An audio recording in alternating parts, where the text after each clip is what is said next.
For centuries, our Indigenous brothers and sisters navigated the Great Lakes in handcrafted canoes, mastering the unpredictable weather, the strong currents, and the first coming of the Europeans.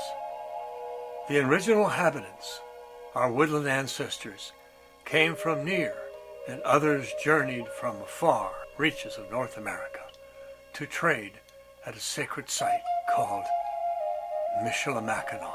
Protecting and safeguarding our sacred waters, our source of life, is of paramount importance. In parts 1 to 5, we focus primarily on the grave dangers posed to the Great Lakes and Michigan residents by the aging Enbridge Line 5 pipelines running across the turbulent depths of the Mackinac Straits, located between Lakes Huron and Michigan. In Part 6, we look at the greater economic impact a catastrophic Line 5 rupture would impart upon the Midwest and the country as a whole.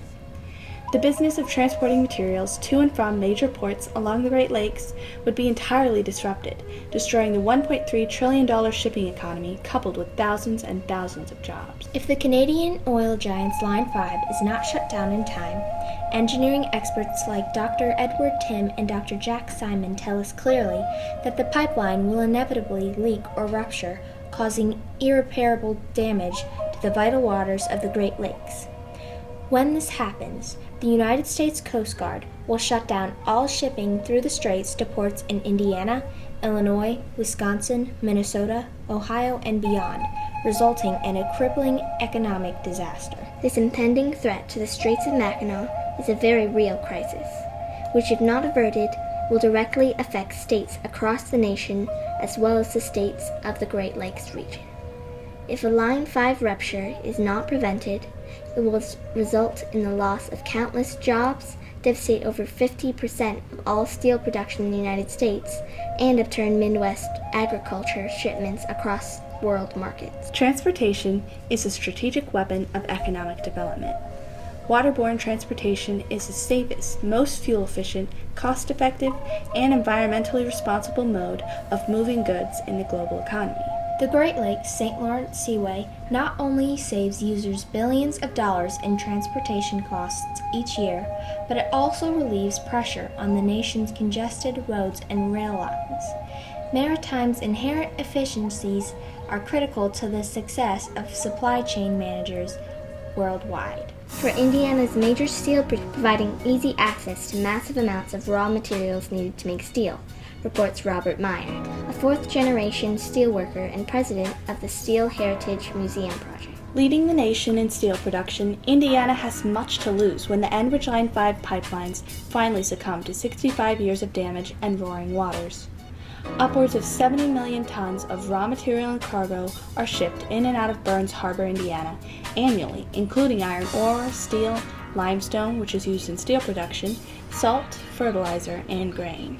While this crisis threatens to entirely devastate the Straits of Mackinac and the surrounding Great Lakes region, it is important to understand how such a disaster will directly impact the economy of outlying states like Indiana, along with the entire country. Reliant upon goods, both manufactured and shipped through the Midwest, from consumers to leaders of industry and the droves of workers both directly and indirectly employed through affected industries, we will all feel the punch of such a blow to the economy. Where will companies in the construction industry turn to acquire steel for the buildings and infrastructure development when Western Great Lakes shipping is forced to stop? How will automotive manufacturers and producers of military vehicles adjust when the transport of crucial supplies comes to a screeching halt? The Port of Chicago, Illinois, handles 895,000 tons of material annually, and 493,000 tons of that is agricultural grain. This generates billions of dollars domestically and internationally every year. Wisconsin's location, bordered by commercially navigable waterways, perfectly situates it to benefit from water transportation.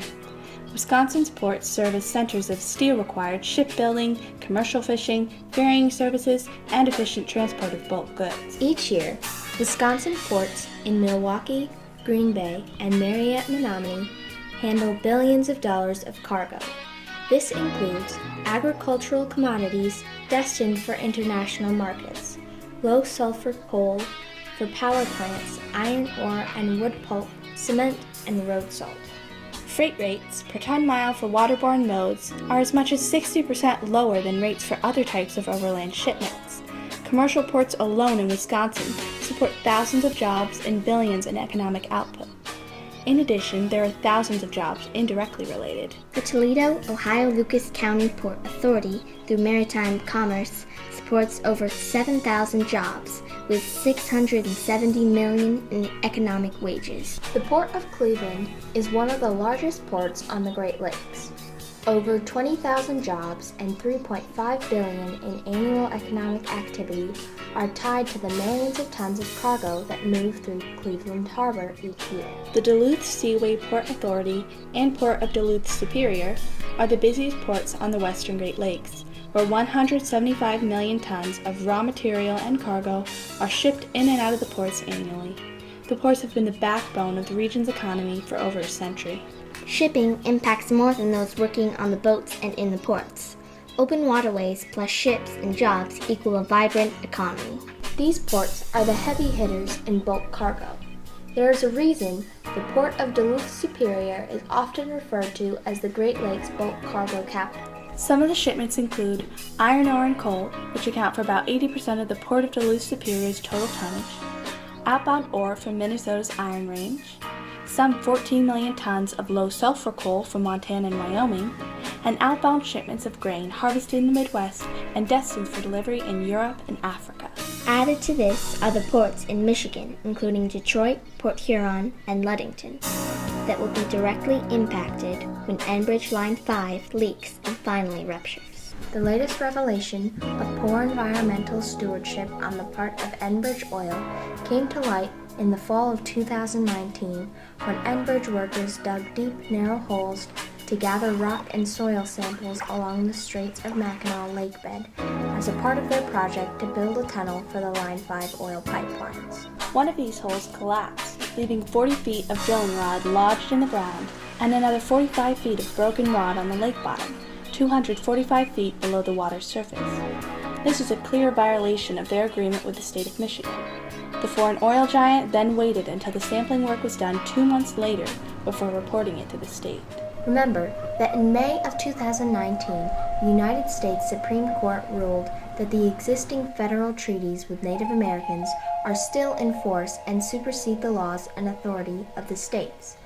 Also remember that the Underwater Lands Act to preserve the water environment must be upheld.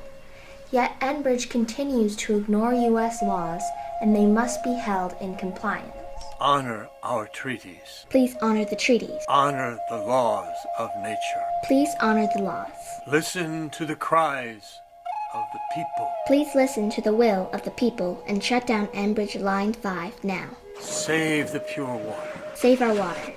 Save all of these jobs in our economy. Save this way of life. And save our way of life.